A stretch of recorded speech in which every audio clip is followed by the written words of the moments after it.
Water for Welfare, Virtual Center, Government of Uttarakhand, Chairman of Science and Technology Entrepreneurship Parks, IIT Roorkee and TIT Patiala, President Patiala Management Association, President of Indian Society for Continuing Engineering Education, Vice Chairman of Governing Body of National Institute of Hydrology, member of the Central University Punjab. He was the independent director, Terry Hydro Development Corporation, India Limited, and chairman of its Audit, Remuneration, and Sustainable Development Committees, chairman NRC AICTE, member Governing Council and Executive Committee of AICTE, chairman of Board of Governors of HBTI Kanpur, member of Executive Committee of Dr.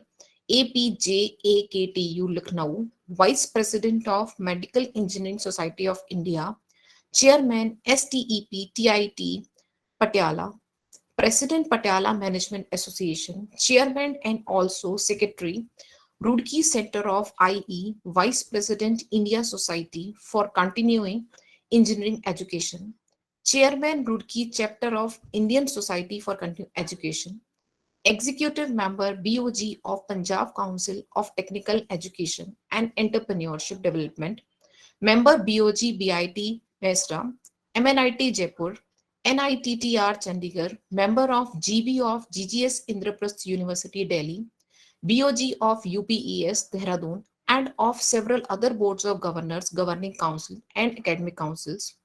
Moreover, he had made two educational films also.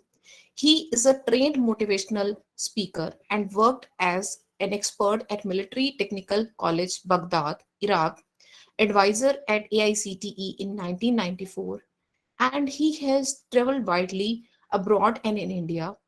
Words are really very less, sir, to describe and elaborate the feather studded as achievements in his cap of career and life journey. I can only say, sir, you really inspire us to do more and learn more. And you support us in every aspect in teaching as well as in research. So, thank you very much, sir, for being our leader. Now, I would like to request Professor S.C. Saxena, sir, to please grace the occasion with your motivating and kind words, and also please open this teacher enrichment workshop.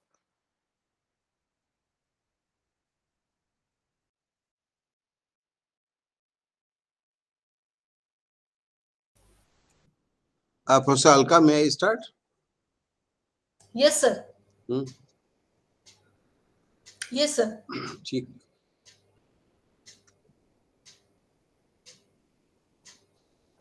All esteemed dignitaries, my colleagues from JIIT, experts from different institutions and universities, ladies and gentlemen, I am indeed pleased to see that an event which was planned a couple of months back has finally come to the stage of unveiling it.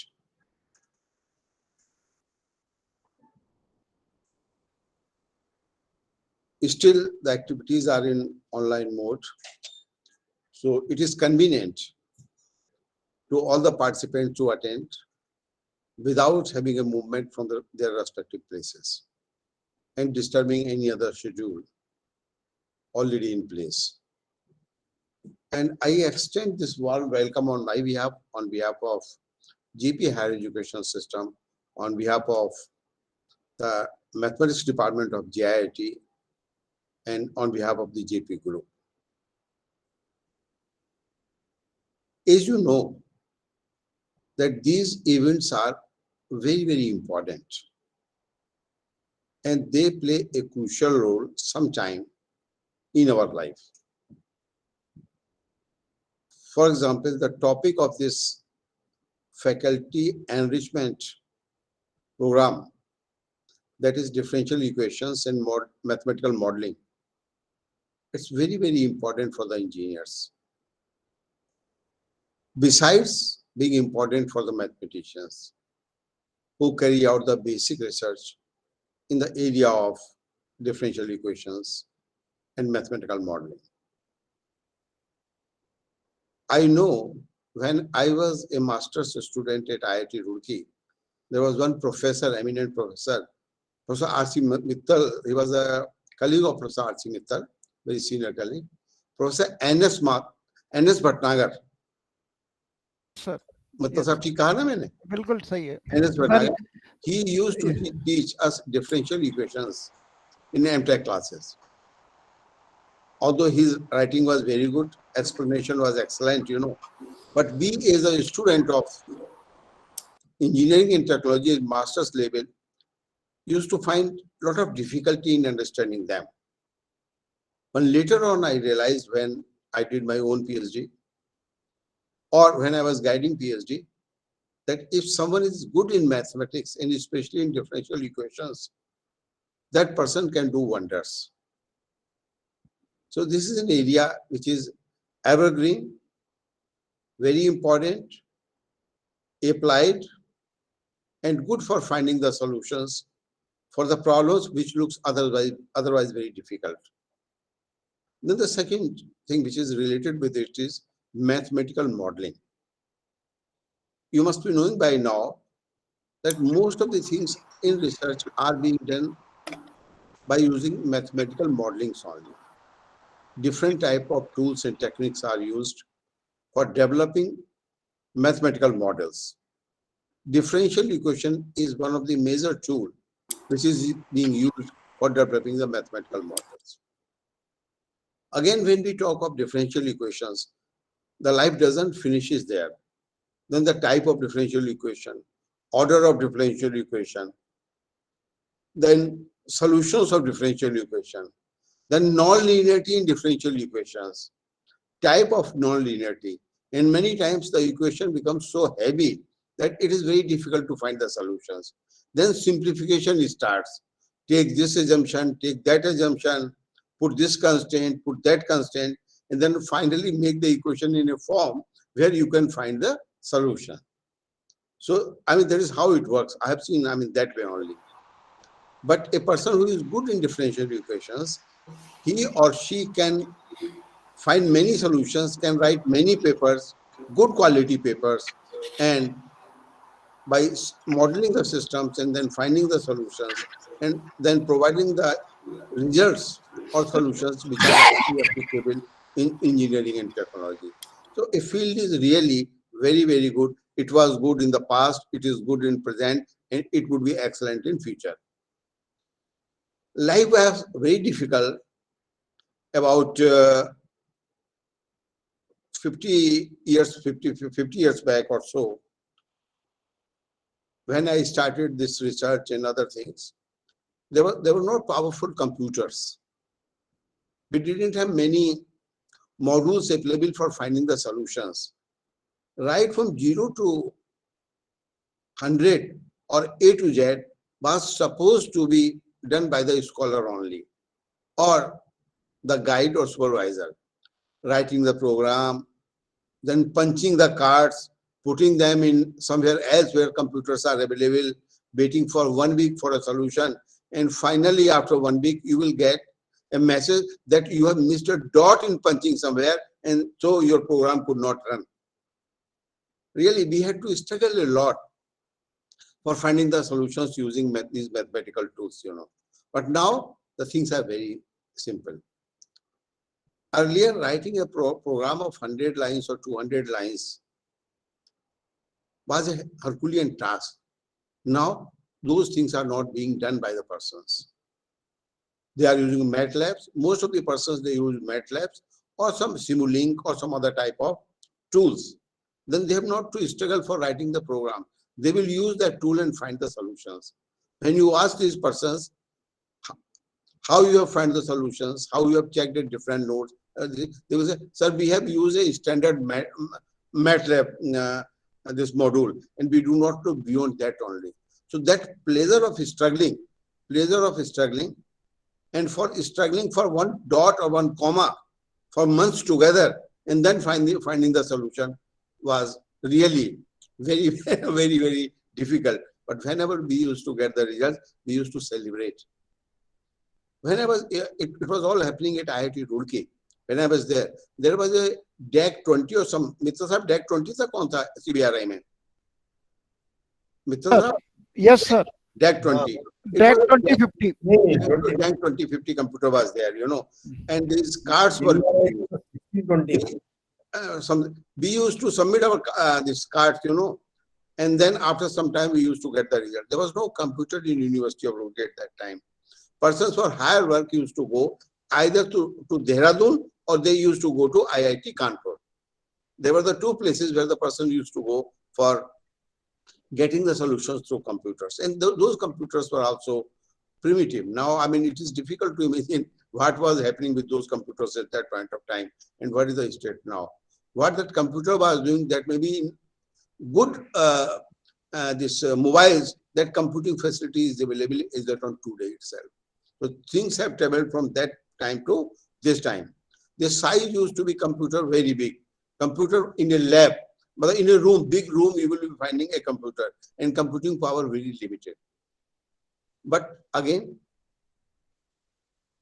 that struggle period is over. But now there are different other type of struggle at that this time in research. Earlier, what someone was doing, the same thing was sent to the papers, journals. At that time, internet was not available. When that was not available, so it was not known whether someone else has done that work or maybe 100 persons have done the same work and you are doing the same work, repeating it. But that used to be accepted and then we used to have the publications. No concept of this indexing, impact factor, total impact factor, X factor. We are hearing these terms only for the last 10 or 12 years, not before that. So what I want to say, that as the mathematics has traveled, differential equations have traveled, the solutions have traveled, computing powers have traveled, electronics and communication has made a progress, and things have become miniaturized and very powerful in finding the solutions. So with all that power which you are having, and if someone is very good in mathematics, this differential equations can do wonders, can do wonders. And it's possible. The human brain is unlimited, of unlimited capacity. When this spacecraft that was sent to moon, that time these powerful computers were not available. But even because of this brain power, that Apollo or whatever was the name of that was being sent to the moon. And now the same things are also being sent when we have a very strong computing power and supercomputers available with us. But all along with these computers, differential equations have traveled. All along this journey, this mathematical modeling has traveled. And these are the two things which have exploited the computing power and provided the solutions to difficult problems. And then having many achievements in that direction. All this missile research, it is somewhat similar to that is other space type of research, you know. There are also a lot of applications have been made of differential equations and mathematical modeling. So that is how it is there. So I feel that all of you who are attending this faculty enrichment program, which is also called alternatively faculty development program. But there is a difference between enrichment and development. Please see the dictionary. I will not be able to explain right now at this point of time. There is a difference between the two terms, enrichment and development. So I hope that this program should really be a truly enrichment program. In the present time, no one can say at any point of time that I know everything in this area, I know everything in this field. That is not happening. Fields are so vast. Even if you know delta or small delta or smallest delta in that area, that is good enough for finding the solutions and for moving ahead. So my request to all the participants would be that please totally focus, understand things much better now of this differential equations, mathematical modeling, then think about it that whatever research is being carried out by you, where you can apply whatever you are going to learn during the next 2 weeks, 14 to 27 or something like that, and whatever is the time of your there. Totally focus on it. If you will focus for 14 days, then definitely you will be much better is than that what you are today. I see a unique thing, and that is very good about this enrichment program is that besides 2 sessions of lectures, you are having 2 or 3 sessions of tutorials. You do not understand anything so thoroughly till tutorials are solved. Because tutorial, when you solve a problem, then you have deeper insight into that problem and also inside that tool which is being used for finding the solutions, like differential equations and mathematical modeling. And the experts which you are having in this program, they are going to guide you. And please, at least every participant should retain 8 to 10 new ideas after this 14 days FTP, 2 weeks this enrichment program, and then should apply them in their research work. And if as they are faculty members, so they must be doing the research by themselves, or they must be having PhD research scholar with them. Also guide them to apply these tools in their research. A lot of good solutions would be coming, which will be good in that area or in the allied area. I'm certain that is going to happen. Friends, do not hesitate in asking for the queries which are arising in your mind during the tutorial sessions. Most of the time, we feel that if I will ask this question from a teacher, what the teacher will feel? Isko ye bhi nahi aata. Isko ye bhi nahi aata. It happens not like that. If you are not able to understand something, please do ask. And accept that I don't know, please explain it to me. Make it clear to me so that I can use it in my life. That is how you should go. Friends, I'm indeed appreciative of the efforts put in by Dr. Amit Srivastav and Dr. Lakbir Kaur. Okay, Alka ji? ये दो लोग है ना coordinator? Yes, sir. Yes, sir. Lakbir Kaur, and under the dynamic leadership of Professor Alka Tripathi ji. She is really a dynamic leader, and she is able to get many things done in mathematics department, and she contributes a lot at the university level. So really, so thanks to Alka ji, Amit ji, Lakbir ji, and all the faculty members of mathematics department of JIIT, and to external experts who are going to enrich this program in true sense. Then it will not be a routine faculty development program. It would be a faculty enrichment program. It has more feathers in its cap that it has been sponsored by TIFR. It is a very good institution for fundamental research, and also by IIT Mumbai. So it is in collaboration with IIT and TIFR. Both are national institutions of importance.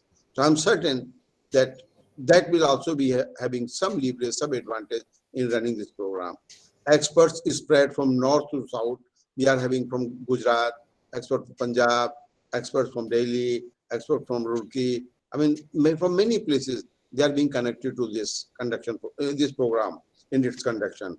So I'm grateful to each one of you, each one of them, for their association and for coming together, for giving the opportunity to JIIT to organize this event. Thank you very much.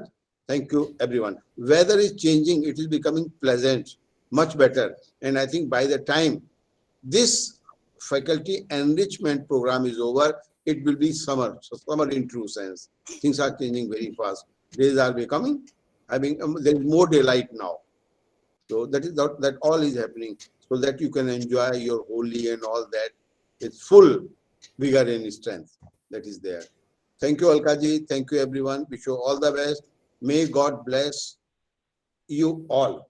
Thank you. Thank you, sir, And for your motivation. लकीर, आपने Yes, sir. इतना लंबा चौड़ा biodata पढ़ा, आप थक गए होंगे। अब हमें लगा कि हमें इतना काम नहीं करना चाहिए था, कुछ कम करना चाहिए था। लकीर ने पूरा ही पढ़ दिया बिना काटे हुए। नॉर्मली लोग काट देते हैं ना, इसमें कट कर देते हैं हियर एंड देयर वो। Hey, sir, we used to take many motivations from you, no, sir. So you are really, I have words are very less to say. चलिए, Thank you, sir. so thanks a lot for Thank you, sir. nice Thank words you, sir. about me. Thank you, everyone. And I would like to take your leave. Kindly permit me to leave, right? Thank you. I have so many other things in Anup sir to take care of, right? Sir, can we have one photograph? एक cab 10 ले लो, हम बैठे हैं। Yes, sir. So I would like to request all the participants to please switch on their camera so that we can have a group photograph.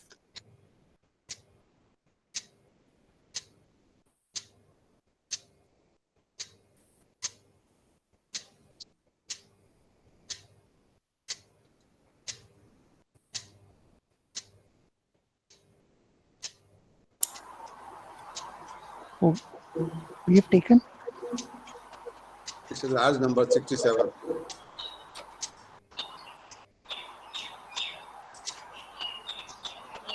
Okay. Luckily, ma'am, we have taken the. Okay, so very thanks to all. And most importantly, we are really very thankful to Professor S.C. Saxena, sir, for illuminating us with your kind words and adding new insights to our professional journey. I really believe and I promise you, sir, that we will definitely take effective output from this teacher enrichment workshop, which can be perfectly utilized in both academic as well as in research. And you really have said in a very true sense that limitless power of computing in advanced technology make new inventions and innovations. And we will definitely try to move in this direction with the power, limitless power of the computing.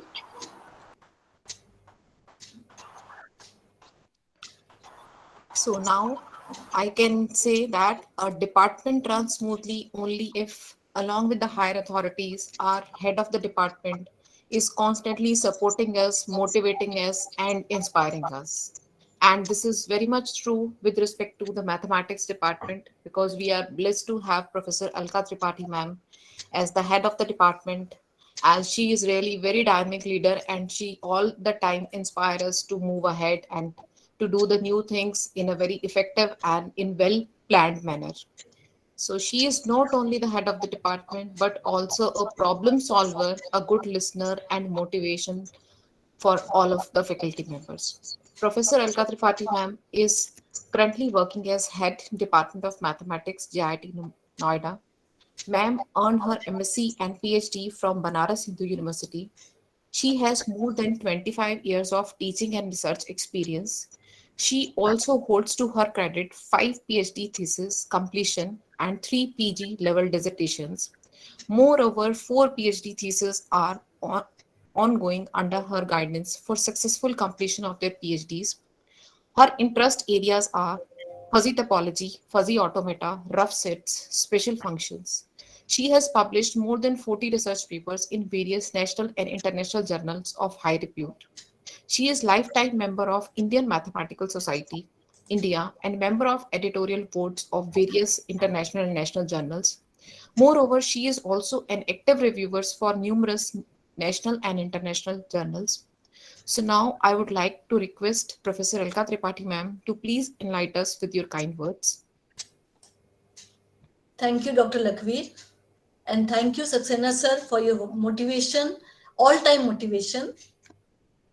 Respected Pro-Chancellor Sir, Professor S.C. Saxena, Vice Chancellor Sir, Professor Y.R. Sood, Vice Chancellor Anup Shahar, Professor Rajiv Saxena Sir, Director, Sector 128, Professor Hariom Gupta Sir, Vice Provost, Professor Renu Luthra Ma'am, Dean Academic and Research, Professor D.K. Rai, all head of the departments, all deans including Dr. Pammi Gaba Ma'am, Professor R.C. Mittal sir, and my dear colleagues. A very good afternoon and hearty welcome to the Teachers Enrichment Workshop on Differential Equations and Mathematical Modeling. As Head of Department, I wish to extend my cordial welcome to participants from JIT and other institutions. I am grateful to the experts who will be sharing their knowledge from their busy schedule, especially those who are present today. I am grateful to Professor V.D. Sharma sir from IIT Gandhinagar, Professor R.C. Mittal sir from JIT, Professor S.K. Tomar sir from Punjab University, Professor Rashmi Bhardwaj from Guru Gobind Singh Indraprasth University, Professor Kapil Sharma sir from South Asian University, Professor Ram Jiwari sir from IIT Roorkee.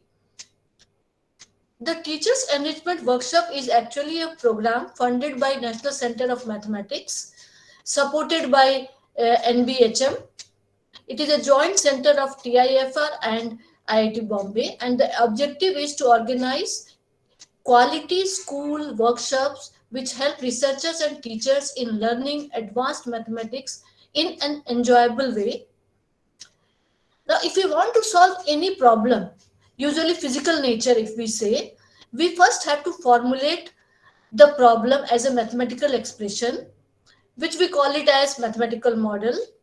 And since many physical concepts like velocity, acceleration, all these are nothing but unknown variables and derivatives of that. So, mostly the mathematical model we are forming is nothing but a differential equation. So the goal of this workshop is to expose college mathematics teachers to the topic of mathematical modeling of physical issues and different ways of solving differential equations, as well as to refresh and update their material knowledge. About mathematics department, our department has 25 faculties, including 5 professors, 2 associate professors, and 18 assistant professors in our department. The vision of our department is to be a center of excellence in teaching and research in basic and applied areas of mathematics. This vision is in line with our institute vision, and for this vision we have our mission to offer academic programs and courses in contemporary and emerging areas of mathematics and its application, to develop analytical and problem solving skills, to carry out quality research in emerging areas of pure and applied mathematics, to foster interaction with national and international institutions for enrichment, application, and dissemination of knowledge in mathematics. We are teaching more than 70 courses in graduate, postgraduate, and research levels. We also offer Master of Science program in mathematics along with PhD program. In addition to teaching, we have strong presence in research community. Our faculty is actively involved in research. During the last 5 years only, we have more than 214 papers published in various reputed index journals. Currently, we have 30 research scholars in our department, and 28 have already earned their PhD degrees. Some of our research areas are numerical analysis, continuum mechanics, fractal and chaos, mathematical analysis, fuzzy theory, information theory, operation research, image processing. Not only this, our department regularly organizes faculty development program, workshops, conferences, guest lectures to assist our faculty members in keeping abreast the latest developing mathematics. We have strong support of our Pro-Chancellor Sir, Vice Chancellor Sir, Director Sir, and Dean Sir for this. Last year only, we had a faculty development program on recent techniques for solution of non-linear differential equation. Again, we had 2-week short-term training program on advances in linear algebra, technology-based innovations. We also celebrated National Mathematics Day, and we had a series of conference series, we call it as Recent Advances in Mathematical Sciences and Its Application. It was 5th international conference. Now we are organizing this teachers enrichment workshop, and I'm hoping that each of one will have good, important, and conversations over the next 2 weeks. With this, I would like to thank everyone, especially Dr. Amit Srivastav and Dr. Lakhvi, the organizers. They have put in a lot of effort in this. Thank you.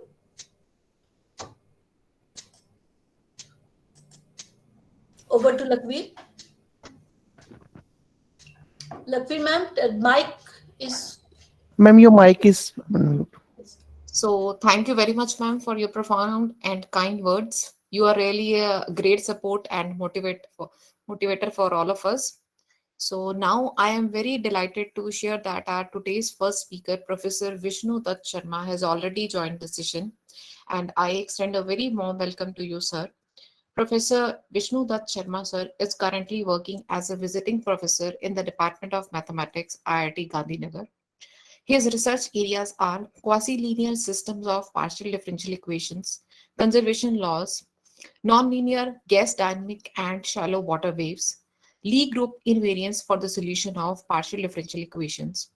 Professor V.D. Sharma sir has been awarded as Research Dissemination Award, and he also received IIT Bombay Excellence in Teaching Award for the year 2015, and then he received Professor S.C. Bhattacharya Research Excellence Award in Pure Sciences, instituted by IIT Bombay 2005, and he received Distinguished Service Awards from Indian Society of Information Theory and Applications. He also received M.N. Saha Award for Research in Theoretical Sciences, UGC, Government of India. He is also the recipient of C.L. Chandana Mathematics Award, and apart from this, he also received President of India Award for Best Research Paper presented at 20th Congress of Indian Society of Theoretical and Applied Mechanics, held at IIT BHU. Professor V.D. Sharma sir starts working as lecturer and reader in the Banaras Hindu University. Then after he joined IIT Bombay in 1988 as a professor, and then served there for many years as head of the department, convener of postgraduate, convener of various committees, institute chair professor, emeritus fellow. He also served as visiting professor in IIT Goa. He has published more than 150 research papers in various national and international journals of high repute. He traveled widely in abroad and India for different search and academic assignments. So we are really very happy and delighted to say that Professor V.D. Sharma sir is one of the integral part of this teacher enrichment workshop that will help us to enhance our knowledge in the field of the differential equation. So now I would like to request Professor V.D. Sharma sir to please start the session.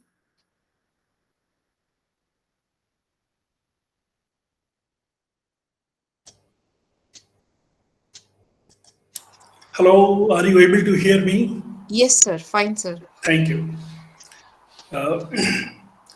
Yes, I would like to know that how many participants are there from colleges? Lakshmi, do you have some idea?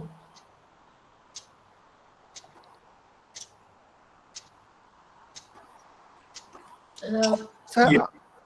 How many participants from colleges? sir, around 65 are college teachers from different colleges and universities, Oh, and that's around 15 are research scholars. Oh, that's wonderful. You see, the thing is this, that I have taught for more than 30 years at IIT Bombay, and now I am here for the last 2 years.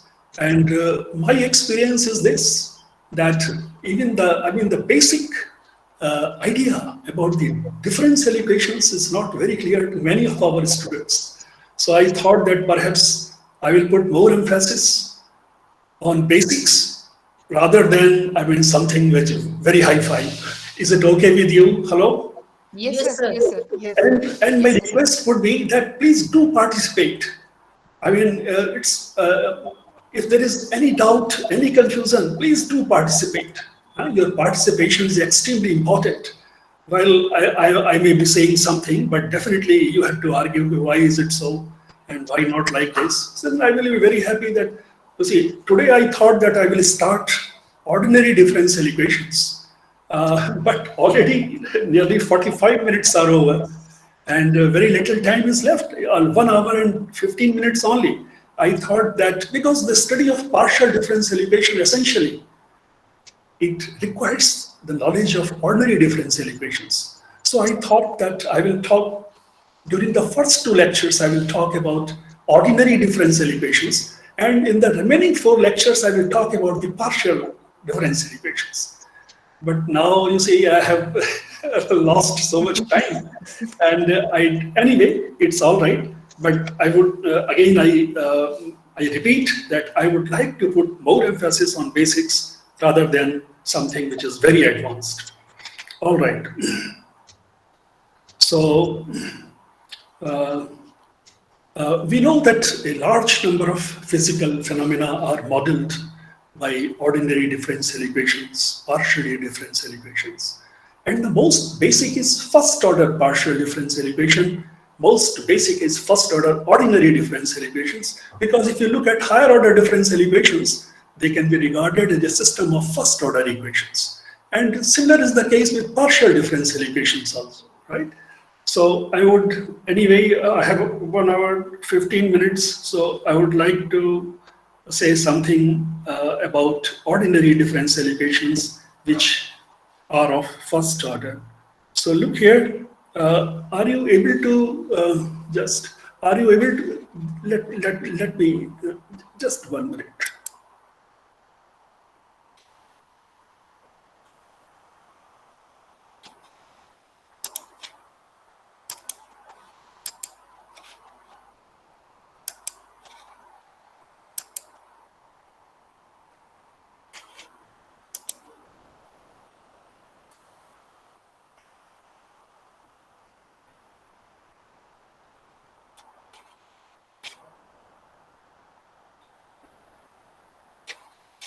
So are you able to see the screen?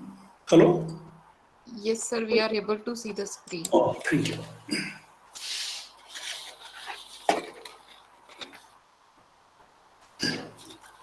So I will talk about first order partial differential equations, and the general form of a first order partial differential equation is this.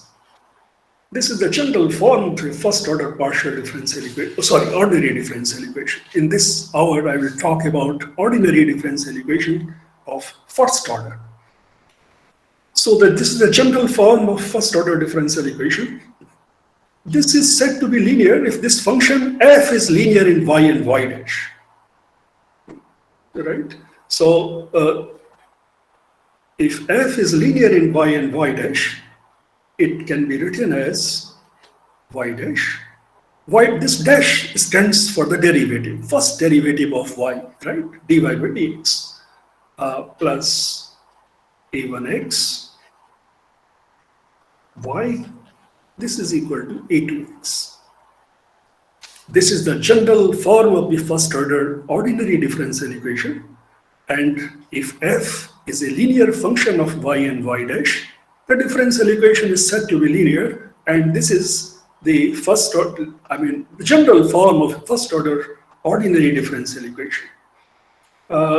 Here, I will consider these functions a0, a1, a2 to be continuous on some interval, say a0x, a1x, and a2x. These are continuous functions. Of course, on this, I take this interval as I.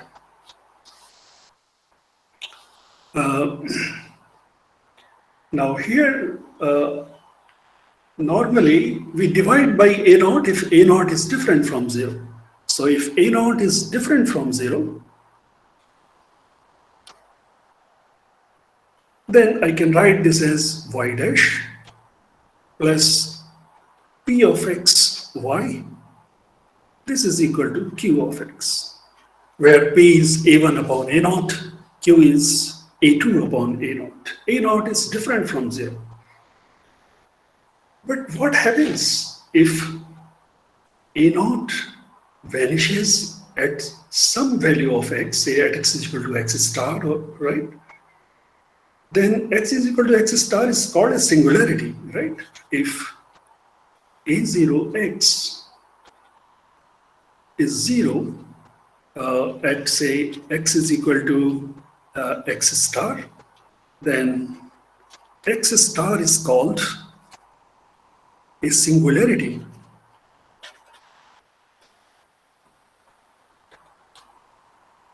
A singularity, in fact, I would say a singularity of the differential equation, because in that case, these functions p and q, they also become singular, because p is a1 upon a0 and q is a2 upon a0, the singularity of the differential equation. Here, p is your a1 by a0 and q is your a2 by a0. If this function turns out to be 0 somewhere, then these functions, they become discontinuous. Right. Now, we have a very important theorem, and I'm sure that everybody will be knowing about it, that if these functions, px and qx, if these functions, right, are continuous, if these functions are continuous on some interval, say, all right, I take it to be I, and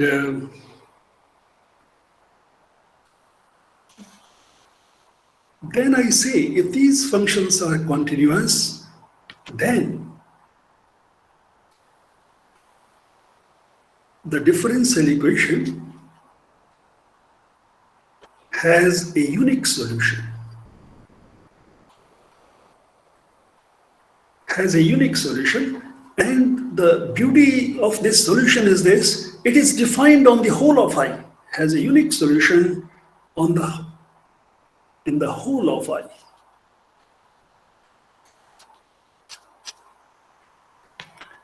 Right? This is the domain of the differential equation. This is the domain of the differential equation on which these coefficient functions are defined. Okay? And the beauty of this result is this: it says that if p and q are continuous functions on this interval, then the differential equation has a unique solution in the whole of that interval. Normally, the solution exists on a smaller interval. Right? We will come to another theorem. I will call this as theorem number 1.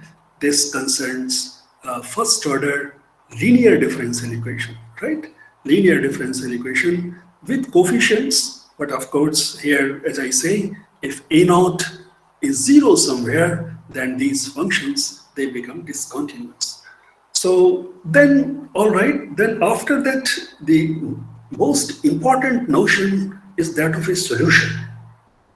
Is that of a solution. So what do we mean by a solution? The solution of a differential equation means naturally you say when we solve it, its a general solution will involve an arbitrary constant. Why do we say general solution? General solution means the solution which involves an arbitrary constant. From this solution, we can derive all the solutions, right? When the constant is specified, takes some particular value, we get all the solutions. And that's why we call it a general solution, which involves an arbitrary constant. All right. So what do we mean by a solution? By a solution, we mean that this function y is equal to f of x. As a matter of fact, you see, I could have written this differential equation in the form dy by dx is equal to some function of x and y. Some function of x and y. In general, this function need not be linear in y, but if it is linear, definitely it is of the form minus py plus q. Right? So I can write this in a slightly more general form as this, but here when I take this f to be linear, then I get this form. So when I say that y is equal to fx is a solution of this, what does it mean? Hello? First of all, the domain of the differential equation has to be an interval, number one, right? The domain of the differential equation has to be an interval.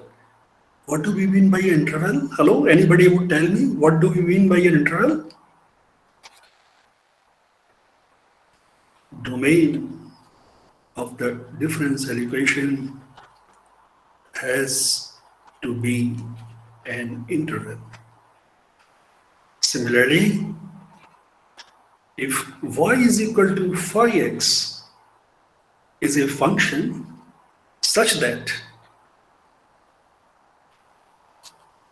phi and phi dash, they are continuous on this interval I, and this function phi satisfies it, that is d dx of phi, this is equal to f of x phi of x, identically, then we say that phi is a solution of the differential equation.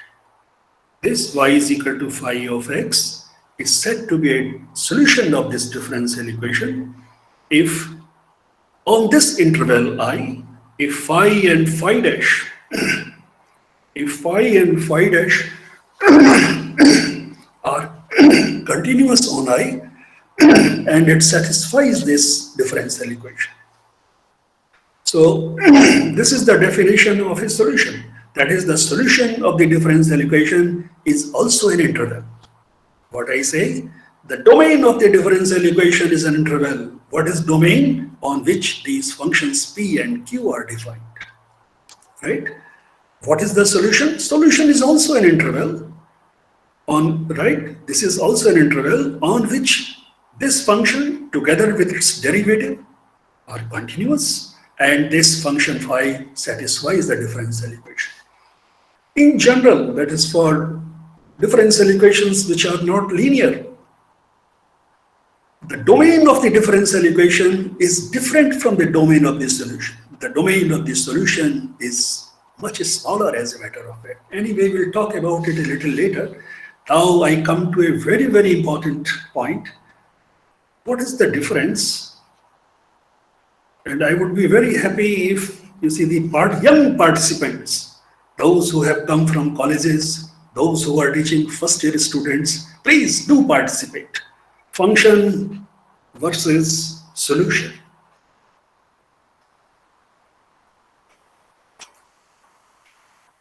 Right? I would like to clear this. This is, a distinction between a function and the solution of a differential equation. Look here. If I say that y is equal to 1 by x as a function, can you tell me, this is a function, y is f of x, it is a map from R to R. Here, of course, x is different from 0. When I say 1 by x, x cannot be 0, right? X different from 0. So can you tell me what is the domain of the function? You see here, what is its domain? Domain is the real R minus 0. and 0 we have to subtract. Very correct. R minus 0. Wonderful. Good. Now, this function, it satisfies this differential equation. You see, you can just see.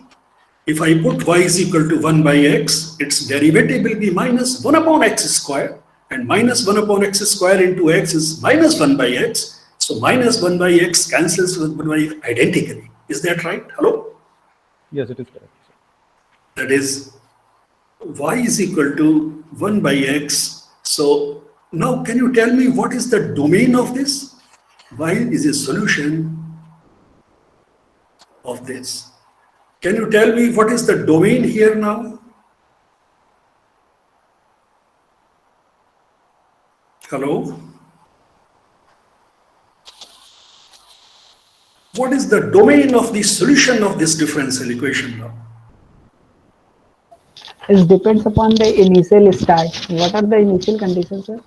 No, I don't specify the initial condition. But if it is, if the initial condition is not specified, what will be its domain? It also includes zero, sir, in it. Yeah, Pardon? It includes zero in it. yeah, 0 will be the singular solution. Yes. But no. My question is, what is the domain of the solution? Domain is R. Domain is R. Yes. Yes, sir.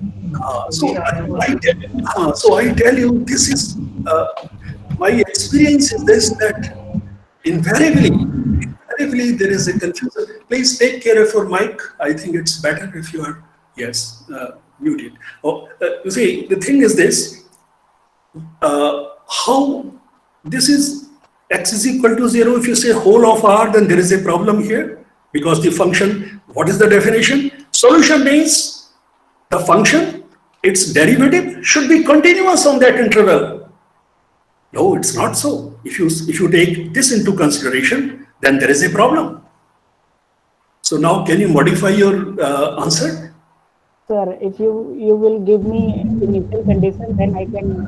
No, that comes later. That comes later.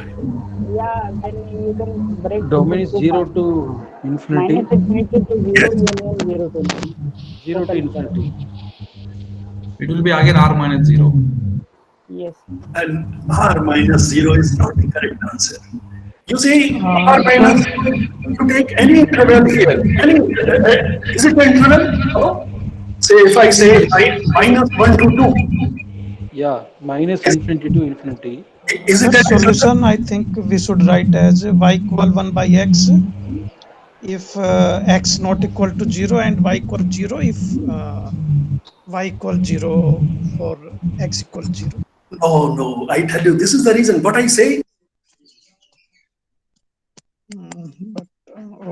But again, in that case, derivative will be problem. Sir, kindly unmute your mic.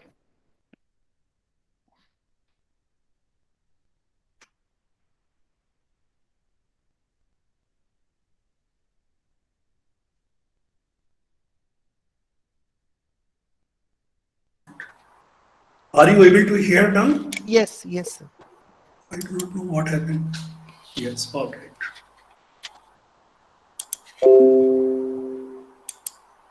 Yes. You see, you said that R minus 0. This is not correct. Because if I take, this is not an interval. R minus 0 is not an interval. Is it an interval? Hello? What is the definition? What is the definition of an interval? The definition of the interval is 2 points. if x and y are any two numbers in this interval, then all the numbers between x and y are also there. This is the definition of an interval. Is that right? Yes, sir. It is correct. So R minus 0 cannot be an interval. This is not an interval. Yes.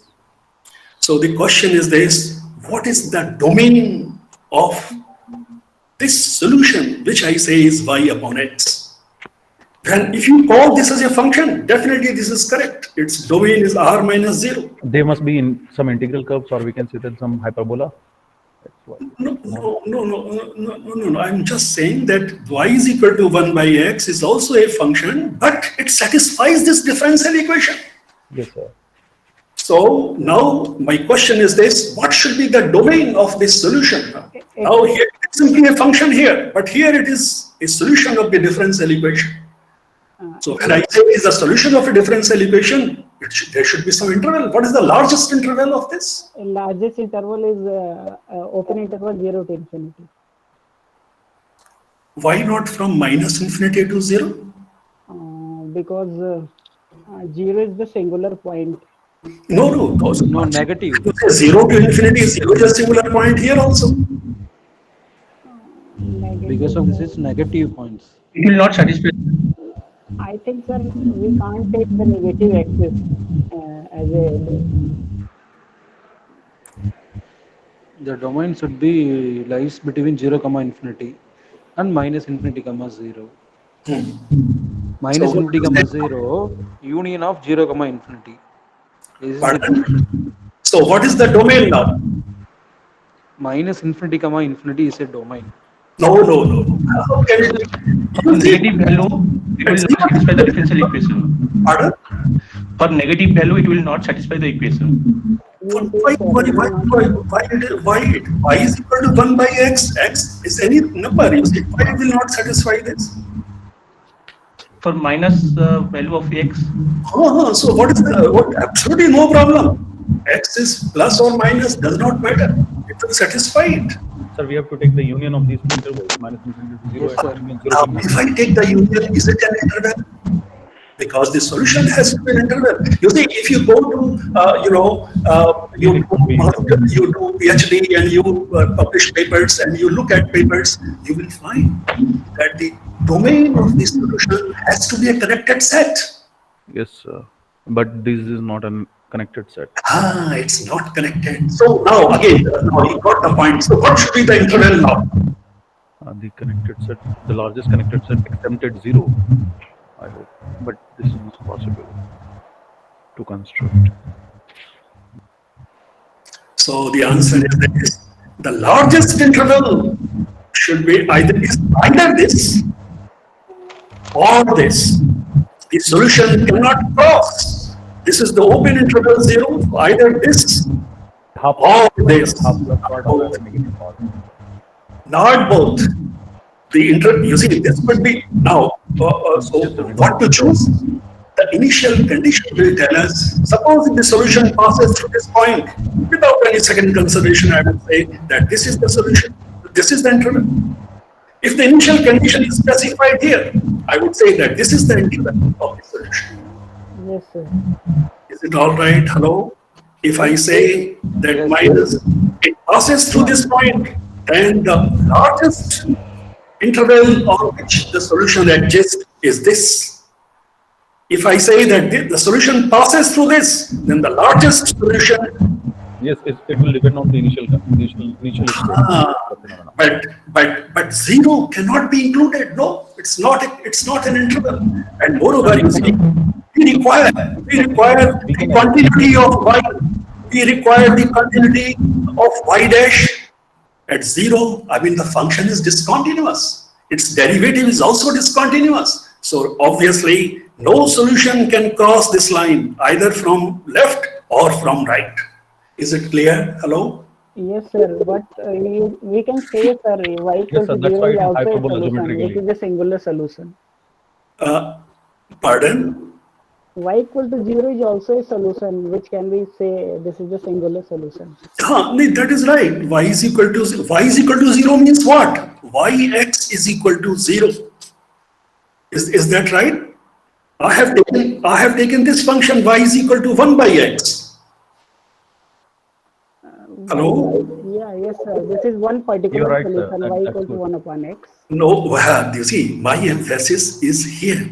Yes, on y, not on x. This tells you the distinction between a function and a function which satisfies a differential equation. This requires that the function should be continuous, not only continuous, it should be differentiable also on that interval.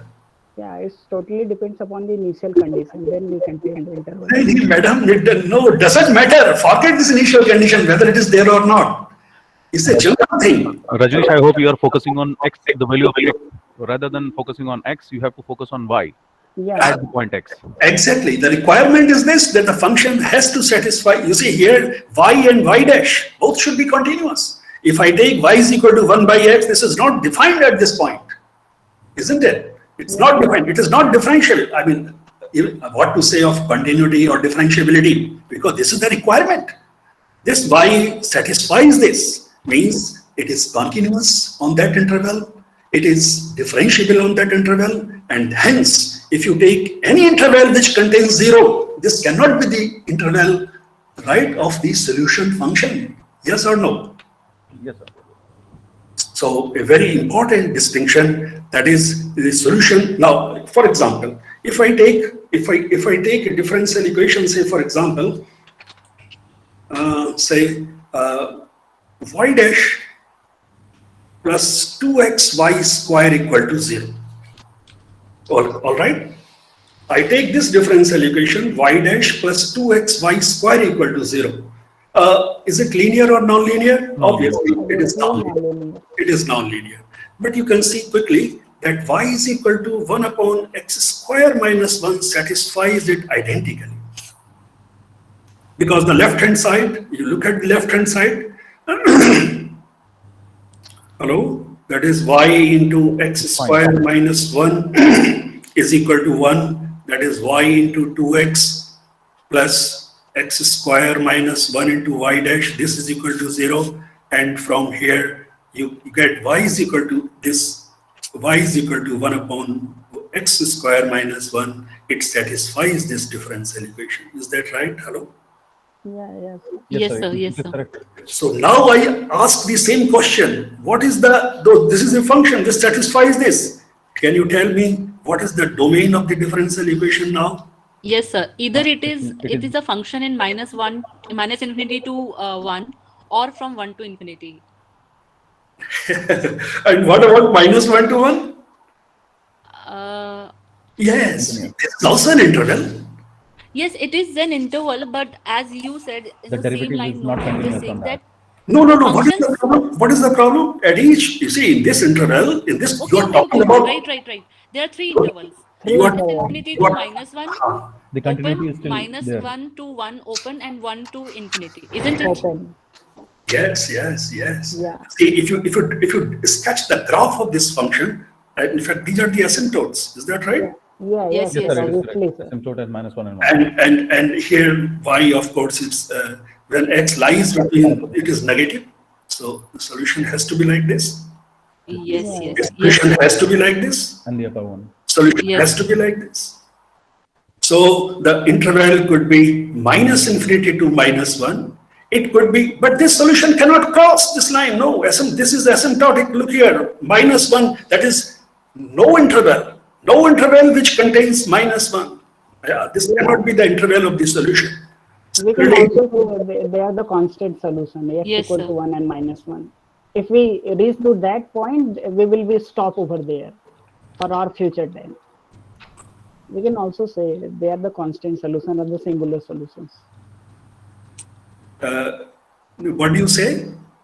If you start from x equal to 1 and minus 1, you will stop for there forever, for all future time. So you can also say they are the constant. This is the solution. This is the solution. And you see, largest interval for this is minus 1 to plus 1. Yes or no? Yeah, Yes, sir. The largest interval for this is 1 to infinity. Yeah. The largest interval of this now, which is to choose? So your initial point will decide. Initial condition will decide. That will decide. But this is the thing. It's very important that I cannot say that you see, you take any interval which contains 1, that cannot be the interval of the solution. Yes. Any interval which contains minus 1 cannot be the interval of the solution. So this is something which is very, very important. So the largest interval on which this solution is defined could be minus infinity to minus 1, or minus 1 to plus 1, or 1 to infinity.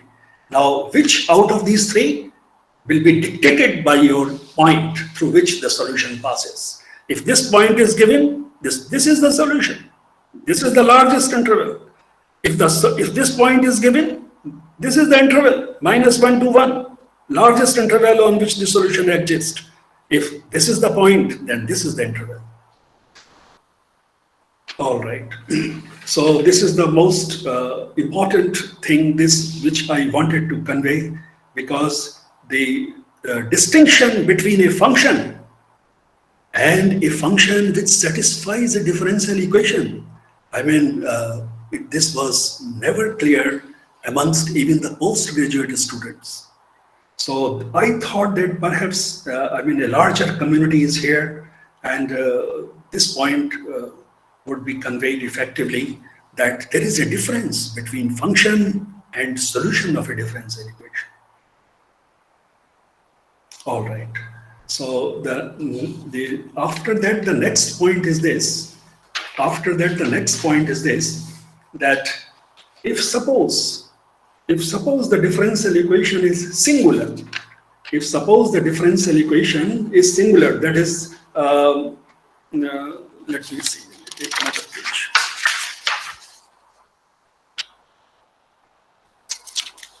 let's take, suppose, all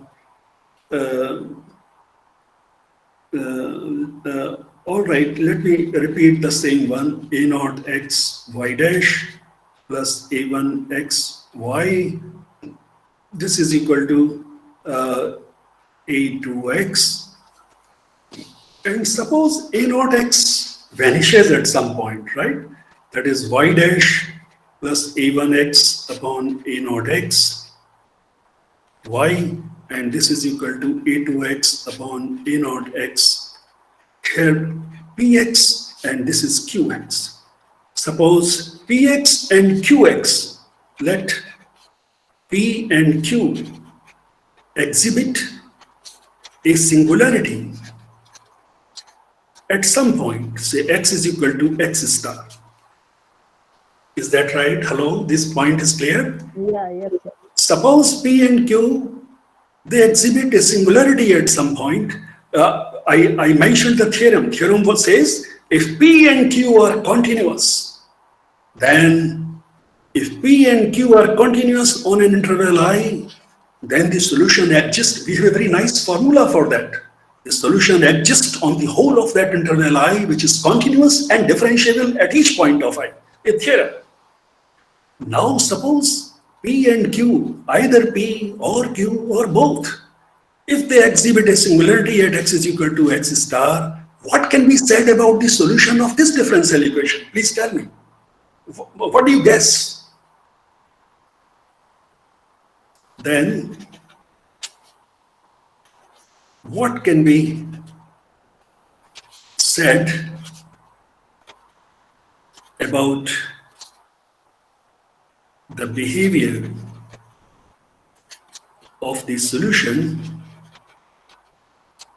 of this differential equation,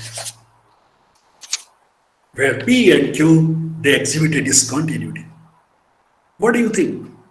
If P and Q are continuous on I, right, then the solution adjusts on the whole of that interval, and the solution in fact is continuous together with its derivative. But what happens if the solution exhibits a discontinuity at some point in I? Sir, Right? as you just explained through the examples, if P and Q are discontinuous at a point, then in that case, the solution of the corresponding differential equation can be continuous on the disconnected set on the intervals. No, I am not talking about disconnected set. I am talking about an interval on which they exhibit a discontinuity. The question is this: if P and Q, they exhibit a discontinuity at some point, yes, what can be said about the solution? Whether the solution will exhibit such a behavior or not. Whether my question is clear? Yes, sir, bilkul. It is. But we cannot say anything weird in front of you. No, it's all right. But just I'm thinking, you see, this is something which is very important, that if the functions, because these, you see, the theorem says, I stated this theorem just on this page, if P and Q are continuous on I, then the differential equation has a unique solution on the whole of I. That is the function together with its derivative. They are continuous on I.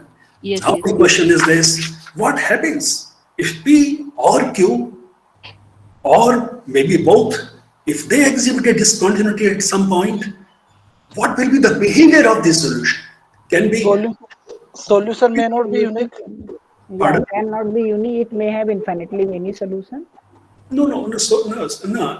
Finite or infinite solutions, I'm not talking about the solution. You see, the question is this: how the solution will behave. If y is equal to phi x is a solution, if y is equal to phi x is a solution of this, right? Can I say that this function will be continuous at these 2 points, or it will be discontinuous at these points? This is the question. Then y is equals to phi x is continuous on minus infinity to x star or on x star to infinity. Is that solution? so? Solution will have an interval actually. They have to neglect the singularity from that point, x naught minus some epsilon to x naught plus some epsilon. Suppose I take this, say for example, x y dash plus y is equal to 1. For example, let's take this one. Is that right? So obviously x is not equal to 0, because if x is equal to 0, it is not a differential equation at all at that point. Right? It's a singularity of the differential equation. It's a singularity of the differential equation, and I take this as the initial condition. So what do you think? Whether the solution will exhibit a discontinuity? Not necessarily. It can have a corner also, sir. If I'm not wrong, it can be. Yes, it can either it's. This is just an example. I mean, I want to ask this question, that if functions p and q, they exhibit a discontinuity at some point, say x star. The question is this, whether the solution of this differential equation will also exhibit a singularity at x star or not. Sir, can we look at the solution around the neighborhood? No, don't look at the solution. You see, I mean, it's a very, I mean, just by looking at it, we can say that what's going to happen, it may or may not. I mean, so what do you have in your mind? Yeah, as containing the x star, that would be. Yeah, it may be the solution may also have some singularity at x equal to x star. What is your answer, please? The solution y is equal to phi x may have singularity at x equal to x star. May have singularity at x equal to x star. Is singularity at x equal to x star. X is equal to x star. Or I can say like this, if I'm not correct, maybe I'm not correct, but just so just an idea that coming in my mind, that we can say that phi is equals to fx is either not differentiable at x is equals to star. No, when I say solution means what? Meaning is very clear. It should satisfy the differential equation identically. This is the meaning of the solution. You see, please try to understand the solution. Yes. If y is equal to phi x is a solution of this differential equation, the question is this, whether at x is equal to x star, it will be continuous and differentiable or not. This is the question. No. I think, sir, there is two concepts: is regular singular point and irregular singular. We're not talking about that right now. No. That's something. No. We have a very simple point. See, I'm asking again. I repeat: if p and q, these coefficient functions, if they exhibit a singularity at x is equal to x star, right? I solve it and I get y is equal to phi of x. What can be said about this solution? Whether it will exhibit a singularity or it will not exhibit a singularity. This will exhibit a singularity around the neighborhood of this x star. The solution, I hope so. Yes, sir. I am also thinking like there must be some interval containing this x star minus epsilon or x star plus epsilon. Now you see, you please come to this theorem. Yes, come sir. to this.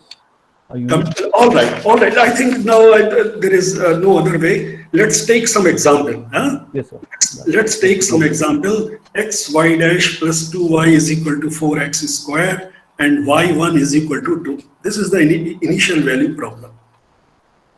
So if you write in this form, y plus 2 upon xy is equal to 4x, is that right? Because here x not equal to 0. Right?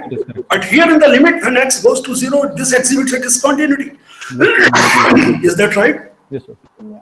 So here px is equal to 2 by x and qx is equal to 4x.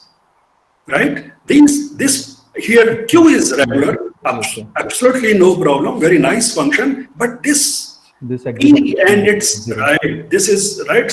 Exhibit a singularity. Now let us talk about the solution. Yeah, it will continue. Let us talk about the solution. I can quickly write, I know very nice formula, y into its integrating factor, and integrating factor is 2 by x, so this is x square, this is equal to c, plus 4, right? And what do we get? 4x square into x, that is x cube dx. Am I right? Yes, sir. Y x square is constant plus 4x cube dx. So Yes, sir. what do we get? C plus x4. X to power 4, yeah. Now use the initial condition. Use the initial condition that y1 is equal to 2. So what is the value of c? C is equals to 1. C is equal to 1. And if c is equal to 1, I can write this solution as 1 upon x square plus It x. exhibits a singularity at x is equals to 0. So what do I notice? That x is equal to 0 is a singularity of this, and the solution also exhibits a singularity at They this. behave same, actually. I think, sir, it's always the case, I think. No, Yeah, I think may or may not be. very right. This is the correct answer. May or may not be. May or may not be. How does it follow? How does it follow? We have to just change the differential equation and then. You see, very interesting. You can take this example. Say take this same x y dash plus 2y is equal to 4x square, and take y1 is equal to 1. Yeah. Here again, p is equal to yx. It exhibits a singularity, right? Yeah. Yes, sir, but it totally depends upon the initial conditions from where you started. So what do we get now in this case? So ix square, this is equal to c plus x4, this remains right, and here c turns out to be 0. Am I right? Zero. C is 0. And therefore y is equal to x square, a very nice function. It does not exhibit any singularity. Yes. May or may not be the correct answer. Yes, may or may not be. So how does it follow? You see, it follows from the theorem. I mean, if you just look at this theorem very, deeply, the theorem says if P and Q are continuous on I, then the differential equation has a unique solution in the whole of that interval. It means at every point of continuity, the solution has to be continuous. But if at a point of discontinuity, may or may not be, it is very clear. Differential equation doesn't say that if it is discontinuous at a point, then solution must be discontinuous. Is that right? Yeah. Hello?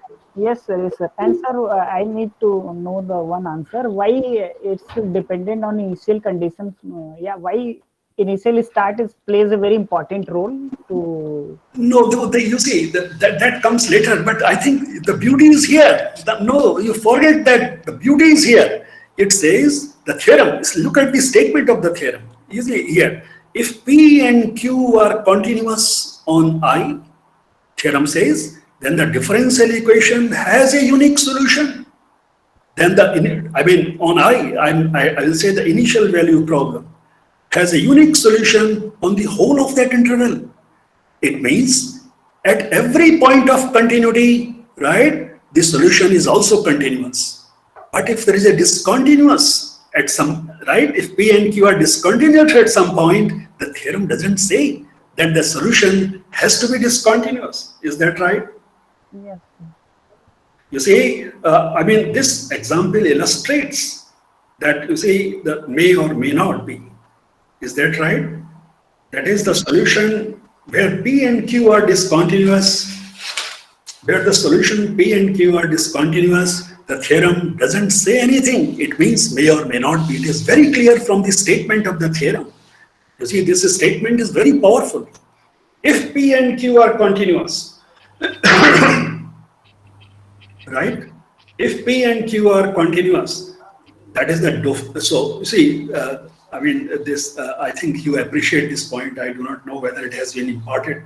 Whether I am able to express this point or not. Do you want? Yes, sir, very much clear. Yeah, very nice. Clear, sir, clear. Thank you so much. Very nice. So the solution is, it is very clear that if P and Q are continuous in a certain interval, then the solution is necessarily continuous with its derivative. The theorem says like this, right? But it's very clear, the solution, equation, if you look at the theorem, it doesn't say that what happens at the point of discontinuity, at least that point. So it's very clear. Logically, it follows from here that at the point of discontinuity, Solution may or may not be, right? Solution may or may not be discontinuous. This is what it says, may or may not be continuous.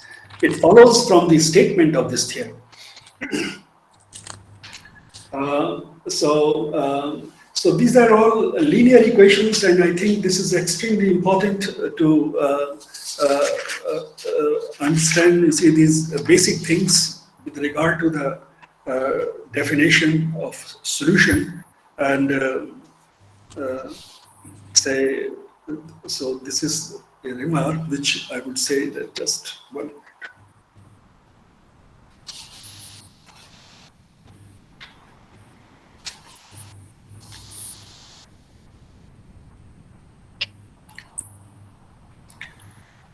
All right. So the next point I would like to illustrate.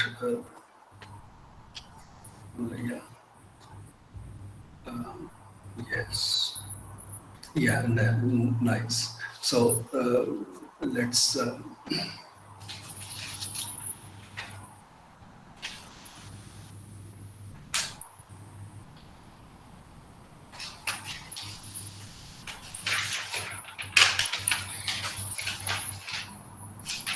So look here, because of this singularity, in fact, you say the singularity of the differential equation, say x y dash minus 2y equal to 0. I mean, this singularity is because of this, because of the presence of this term here, right? The differential equation becomes singular at x is equal to 0. So if this is the initial value problem, for example, then you can see here that for this differential equation, look here, it is linear. But I mean, very strange properties. Very strange properties. You see, here, it is very clear from here that it has infinite number of solutions. Yes, sir, obviously it will. You see, this behavior, in fact, the presence of this term, presence of, I mean, this, entity here, it makes a lot of difference. So first of all, it is clear that it has infinite number of solutions. And because y dash upon, you can see here, the variables are separable. So y dash upon, right, you can write y dash upon y is equal to 2 by x. But what do we do? That is x dy, in fact, yeah, dy, we integrate this as 2 dx. Am I right? Hello? 2 upon x dx. Yeah, is that right? Yes. 2 upon x dx. Yeah, right. ln y is equal to some constant ln c, say x square. Am I right? 2 log x. This is 2x log of c. So y by c. So y is equal to e to the power. Is that right? No, sir. 2 log x. 2 by x. Am I right? Y dash upon y 2 log x. Yeah. So it is log of x square. Am I right? Log of log x, that is log x square. So y is equal to cx square. Is that right? Hello? Yeah. And sir, one thing is that here log is only defined for the positive number. No, this constant will take care of this, madam. This constant, presence of this constant will take care of this. Whether you write mod or you don't write mod, right? That is, the sign of y is same as that of c. That's all. Yeah, if c is positive, then y is positive. No, yes. So I have taken that into consideration. I mean, the sign of y will be same as that of this constant. If mod f is constant, then f is constant. Maybe that is right, but it has been taken care of. This is what I say. Yes, yes. You see, you write mod, but finally you can write this in this form because the sign of y will be same as that of c. Is it all right? You are very right. It should be log mod of y, but I can take care of this y by introducing this constant. That's all. Yeah, because c is arbitrary. That's why we called it arbitrary constant. So, right, this is an arbitrary constant. This is an arbitrary constant. So look here, the thing is this, that the notion of constant, that is all particular. Here, of course, you can see here that y is equal to 0 is also a solution. Yeah, that will be the singular solution. And if we slightly change our initial condition, then I think desired solution will also change. Here initial, that's why I am saying that since y0 is equal to 0, therefore this is a solution. Is that right? Hello? Yes, sir. Yes, sir. So there are infinite number of solutions. There are infinite number of solutions. But if the initial condition is changed, so what are these solutions? You can look, these are all parabolas. These are all parabolas which pass through this point 0, 0. All parabolas. And not only here, but in this, because if, yes, all parabolas. Is that right? Yeah. Oh, yes, sir. Yes, sir. So, but if you take this initial condition, to be, say, y at 0 is y naught, which is not equal to 0. Yeah. Then no solution. Then there is no solution. Very interesting. There is no solution. There is no solution. And if I take this, so if I take y0 is equal to y naught, where y naught not equal to 0, no solution. No solution. If I take y1 is equal to 1, yes, a unique solution. Then there is a unique solution. Because you can able to determine uniquely C. Yeah, there is a unique solution. And if x is greater than or equal to 0, then of course this is the parabola on the right side. But now you can see here that if y1 is equal to 1, then there is y is equal to x square is a solution passing through 1, 1. Is that right? Hello? This is a solution passing through 1, 1. Let me write this. 1, 1 is the point through which this parabola comes. Okay? Y is equal, and then you see it branches out into infinite number of parabolas.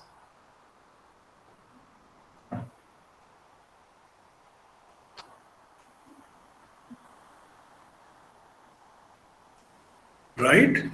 It's very easy to see. It's not hard to show that this is a solution. X square when x is greater than or equal to 0. This is your cx square when x is less than 0. This is a solution, in fact. There are infinitely many solutions. So you see, what's the point here? Through 1, 1, there is a unique solution in the neighborhood of this point, but after 1, 1, in fact, it branches out into infinite number of solutions. Is that right? Hello? But sir, this is starting from x equal to 0. So solution will start from y equal to 0 and yeah. Is it all right? Hello? What I say? Is it correct? Yes, sir. Yes, sir. Yes, sir. Yes, sir. So this is similarly, if I take the initial condition to be, say, like y minus 1 is equal to 1, then what do we find? That solution, in fact, is starting from this point, it is along a parabola, but this parabola, in fact, it branches out into infinite number of parabolas after this point. This is a solution. This is a solution. I can, again, you see, this C could be positive, C could be negative. I mean, this is an arbitrary constant. So it means what this conveys. That is for a, you see, for a particular value of C1, the solution curve defined, right, like this consists of left half of the parabola, and right half of the parabola y is equal to C1 x square, where C1 is any particular value of the arbitrary constant. Is that right? Thus, yes, you see, the most important thing is this, that the uniqueness of the solution. The solution is unique near this point minus 1, 1, right? But it is, eventually it branches out. Eventually it branches out into infinite number of solutions, infinitely many solution curves. So actually the idea of a solution is this, and you'll see that solution is defined in the neighborhood of the point, and below that neighborhood we really do not know whether the solution is unique or not. It may branch out into infinitely many solutions. This is an example. Is that right? Yes, sir. Yes, sir. It's a beautiful example. which says that yes, the solution is unique in this interval, but In the after smaller interval. Nearby some neighborhood yes, type. yes, after That's that, why the idea of existence and uniqueness comes into picture. yeah, that's right. It's a very interesting thing you see here. So this is something which is now the main difference between linear and non-linear. That main difference between linear and non-linear comes similarly here also, because this equation, if I say that y dash is equal to y to the power half, or I say y dash is equal to y to the power 1/3, some conditions are specified, say y0 is equal to 0. This initial value problem, or you take this initial value problem, it can be shown that there are infinitely many solutions. There are infinitely many solutions. Is that right? Hello? If I take y dash is equal to y to the power 3 by, this variables are separable. So Yes, what do we get? What do we get? we will get infinitely many branch of the solution. One solution is y equal to 0 and one solution is y equal to something x cube, I think. Exactly. So look here, if I variables are separable, so if I integrate y to the power minus 1 by 3, it will be 3 by 2 y to the power 2 by 3, and this will be your x plus c, the right hand side. I mean, if I talk about this, right? And the initial condition that x is equal to 0, y is equal to 0, so c turns out to be 0. And from here I get two solutions at least, that is your plus minus 2x by 3. 2x by 3 whole to the power 3 by 2. We get two solutions. Not only that, again I say it's not very difficult to show that there are infinitely many solutions. For any k. Yes, for any k, correct, for any k. So, but now you can see here that what the nonlinear, because these equations are nonlinear, right? Yes. These equations are nonlinear. So what is the theorem for the nonlinear differential equation? That dy by dx, this is equal to f of xy, and this is the initial condition at x naught, this is y naught. So what are the conditions? Yes, sufficient conditions. The sufficient That is continuous on a domain D, and let's say continuous with respect to second argument y, then there exists a unique solution in the interval, smaller interval h.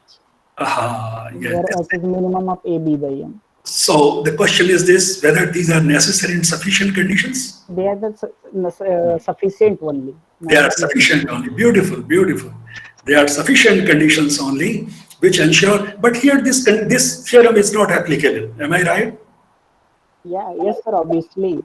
Obviously. It will not satisfy the ellipsis continuity with respect to Exactly. Very good. Very nice. this is uniformly continuous with respect to Very right. Very correct. So these are the, so the solutions of the nonlinear differential equations, they differ, right? If you have a nonlinear differential equation, then there is a distinction between, right?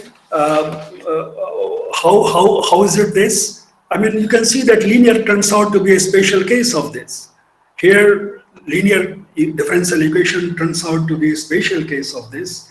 But in the nonlinear case, if you have to establish the existence and uniqueness, it is slightly more complicated. What the theorem says? The theorem says that if the solution exists on this, say, in this region R, so in this region R, x minus x naught less than or equal to a, y minus y naught less than or equal to b, if this is the region in which centered about the point x naught, y naught, this is the differential equation,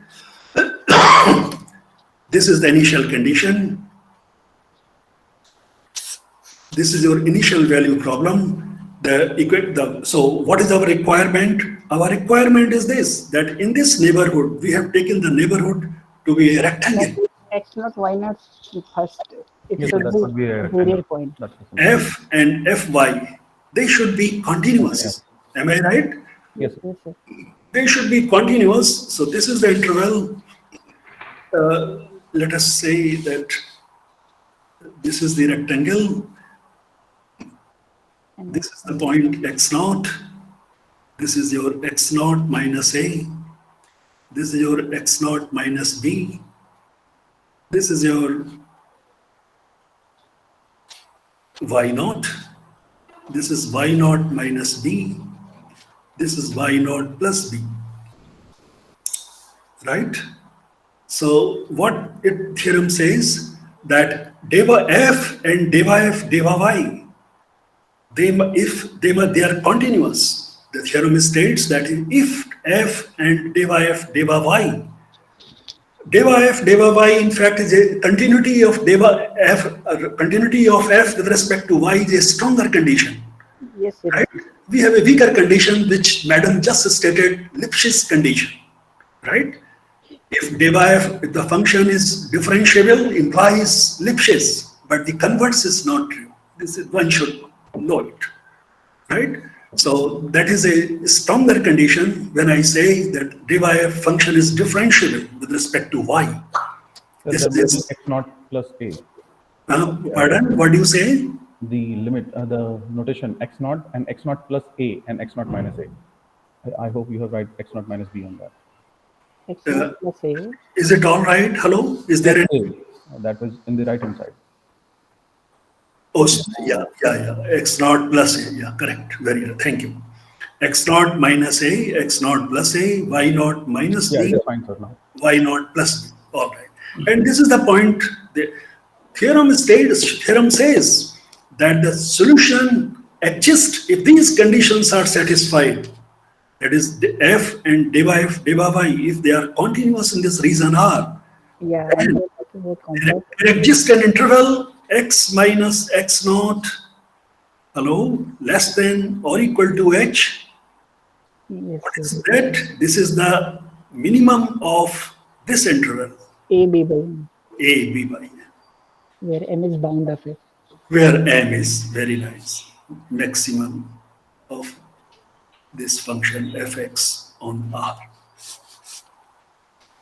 This is a wonderful result, and the reason is very clear here. You can see that if m is the maximum, right? The differential equation dy by dx is nothing but the slope of the curve, right? If this is the solution curve which passes through this, so there are two possibilities that either will go to right or left. yes, I mean this can leave, right, the tangent to this curve at x naught, y naught may leave this rectangle on this edge. Okay, I mean these are the two possibilities. There are two possibilities which precisely it says. This is one possibility, or the other possibility is this, that the reason leaves this rectangle at this edge. Is that right? Yes, sir. Solution can be continued. So in this case, this is the reason. The other case would be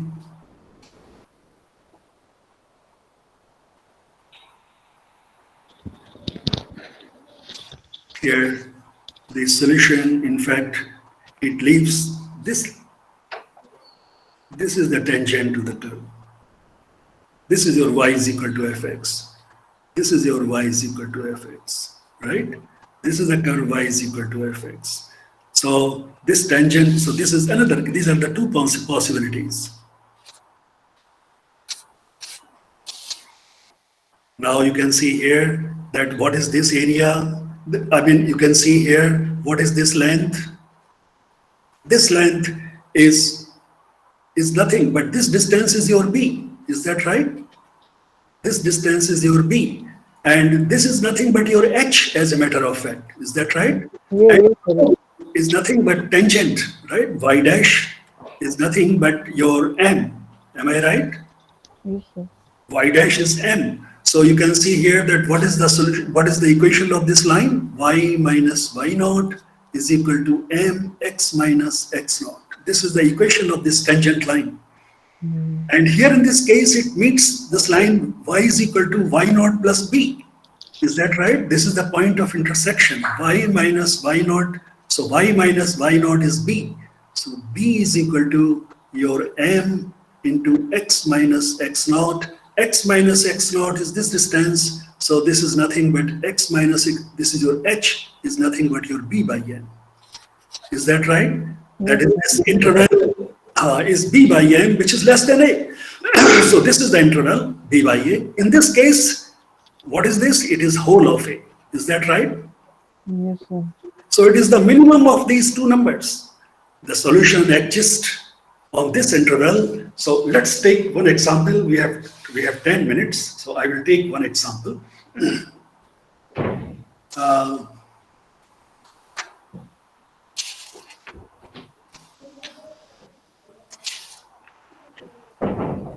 Let's take y dash is equal to 1 plus y square. And this reason, yes, it is passing through 0, 0. So this is your x naught, y naught is 0 in this case. So this is less than or equal to a. This is less than or equal to b. Here x naught, y naught, this point is 0, 0. This is your initial value problem. The initial value problem, that is this differential equation satisfying this condition, y at x naught is right, y at 0 is equal to 0, y at 0 is 0. This is the initial value problem. We have to apply this theorem to this initial value problem. The differential equation is nonlinear. And how do we go about it? Now you see how nicely it tells us that what would be the solution. So first of all, it's very clear from here that the solution will, what is h? H is the minimum of these two numbers, a and b by n. Is that right? A, yes, hello, any question? No, sir. Oh, so this is on R, this is the reason R. R is this reason. So look here, all right. So can you tell me that what is your A? We do not know. Yes. So this is the minimum of this number. Is yes. A b upon 1 plus b square. B upon 1 plus b. And then find the minima of b upon 1 plus b square. Then minimum value, I think. No, we have not minimum. No, we have to find the maximum value of this. So that it could be minimum. Because you see, we are looking for a maximum interval. So for maximum, in fact, we are looking, the interval should be maximum. So we have to maximize this. Hello? Yeah, yes, sir. Yes, sir.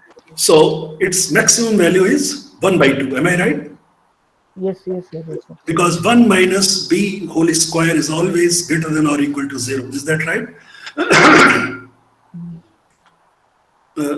Otherwise, you can, if you regard this b as a variable, the first derivative test will give you that 1 by 2 is the maximum value of this.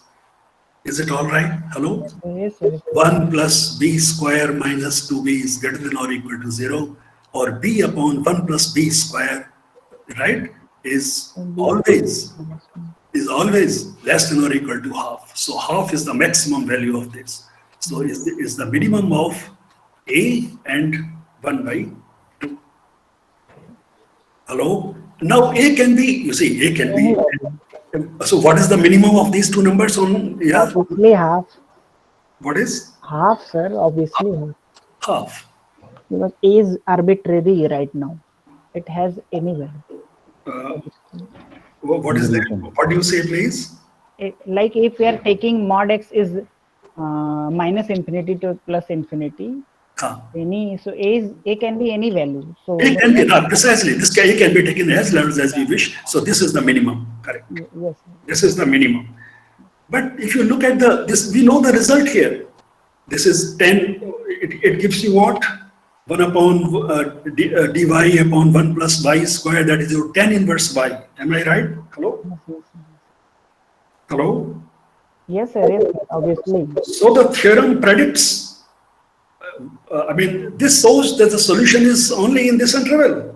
But if you look at the result, tan inverse is defined in this interval, yes, minus pi by 2 to plus pi by 2. Is that right? Yes, the solution can be continued for the larger interval. Yeah. So this is the, can we say that it is the limitation of this theorem? Yes, sir. Yes, sir. That's We why can just I check can. the interval. The maximum, This is the largest interval, you the see. maximum one is that minus pi by This is 2. the largest interval, but the theorem predicts only half. Because this is a sufficient condition. No, If this condition is satisfying, then we will get the unique solution in the small. that is right. But the theorem says that continuation, right? Yeah, solution can be continued for the larger interval. It can be continued till we get pi by 2 by repeated application of this idea. By repeated application of this idea, it can be shown. But in the first phase, you see that whatever we get, yes, it is the limitation of this theorem.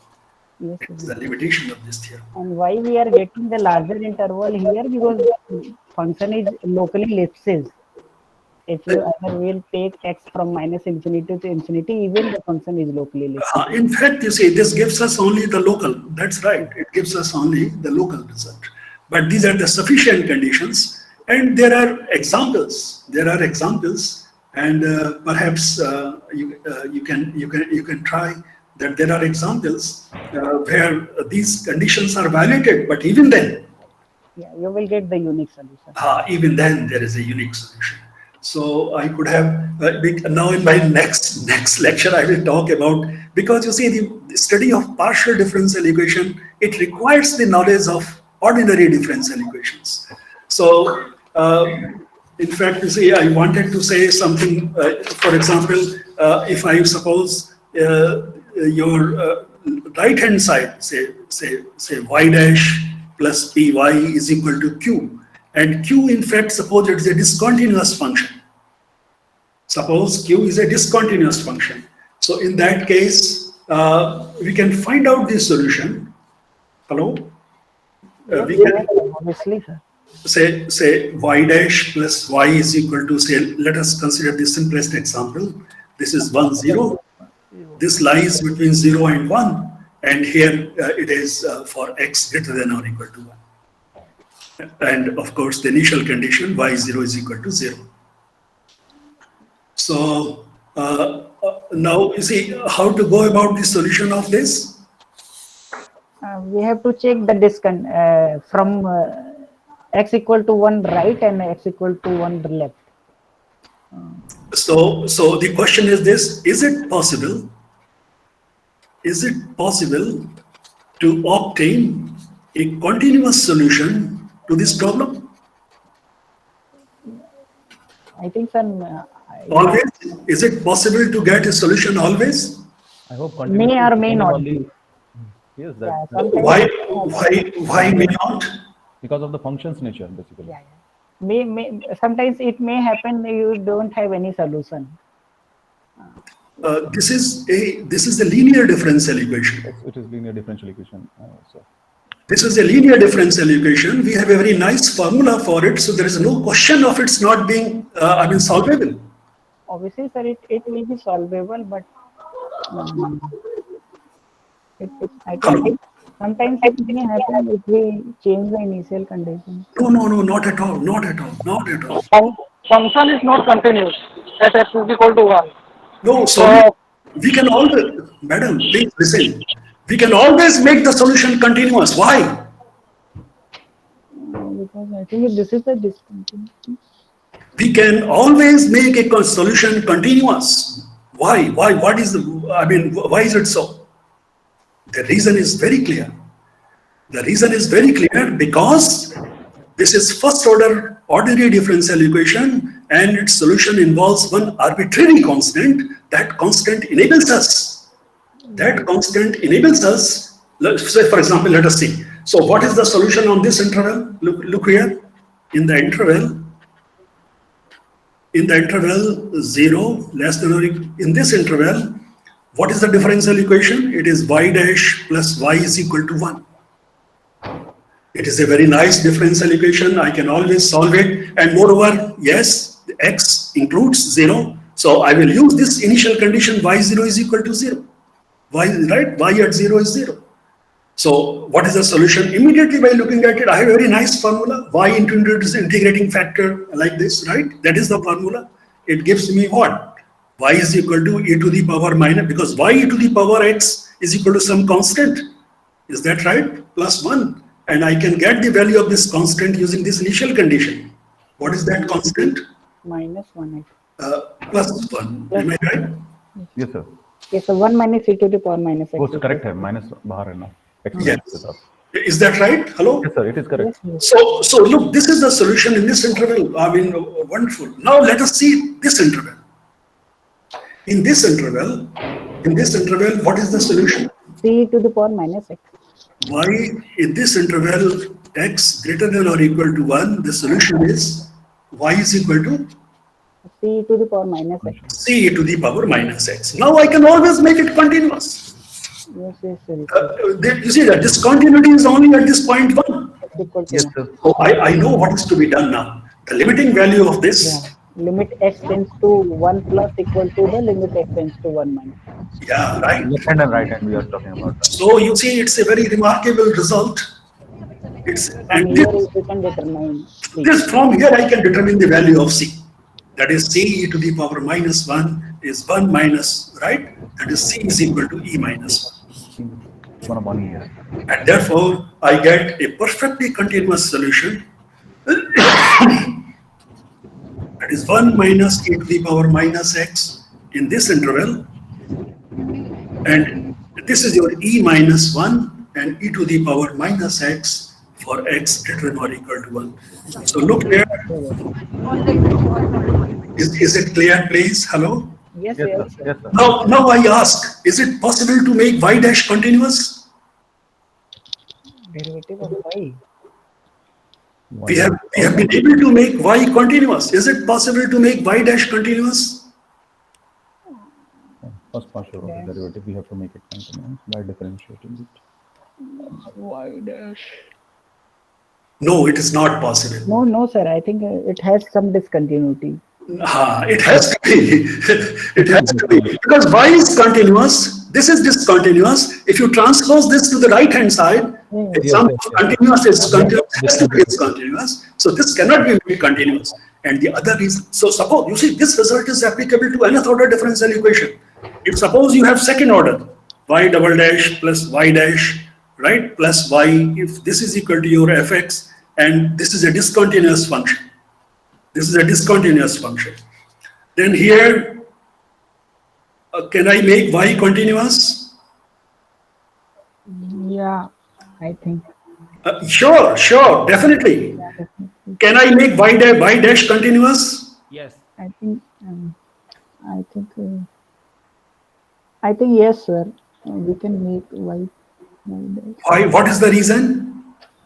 There are two arbitrary constants. There are two arbitrary constants. We can manage now because t is arbitrary. We can choose as per our requirement. Yes. The presence of two arbitrary constants enable us, right? This presence of two arbitrary constants enables us to get a continuous solution of this discontinuous forcing function. A wonderful result, you see, which is very useful in mechanics. Very, very useful. And it is applicable to nth order differential equation. If you are given an nth order differential equation, same result. It can be extended. Okay. But you see, now time is up, and I will because I have another meeting at 5:30. So I have to leave now. Is it okay? Hello? Yes, sir. Perfectly fine, sir. Perfectly fine. No sir. problem, sir. So it is up to 5:30. So it is up to 5 o'clock only, sir. Today we have the inaugural session, so that's Not why. have this impression that it is from 5, and accordingly, yes. Is it okay? Yes, sir. Yes, sir. Yes, sir. It is very good, nice, sir. Thank you very much, sir, for sharing the basics of the ordinary differential equation, and I hope our participants has also enjoyed it in a very good manner with the perfect learning regarding this topic. So I am also thankful to all the participants, all the professors, head of the departments for joining this session. And this is for your kind information that we will join the tomorrow at 3 p.m. with the same link. So this is all about the first day of our teacher enrichment workshop. Thanks to all. See you tomorrow with the same link. Thanks to all. So my lecture is now day after tomorrow, right? Yes, sir. Very right, sir. Yes, Very Okay. right, sir. Right. Thank you. So Yes. can I close this session from my side? Yes. Yes, sir. yes, sir. Yes, sir. Thank you very much, sir. Thank you very much, sir. Tomorrow we will have the speaker, Professor R.C. Mittal, sir. So the sir will take over the 2 lectures with the same link to tomorrow 3 p.m. and it is kind advice to all the participants, if possible please join before 10 minutes, that is join at 2:50, so it will be convenient for all of us to make the smooth functioning of the TEW, and accordingly we will start at 3 p.m. sharp. So thanks for your cooperation. Thanks to all of you. Thank you. Thank you, Thank everybody. you. Thank you, ma'am. Thank you, sir. Thank you, ma'am. Thank you. Thank you, ma'am. Thank you, ma'am. Recording off.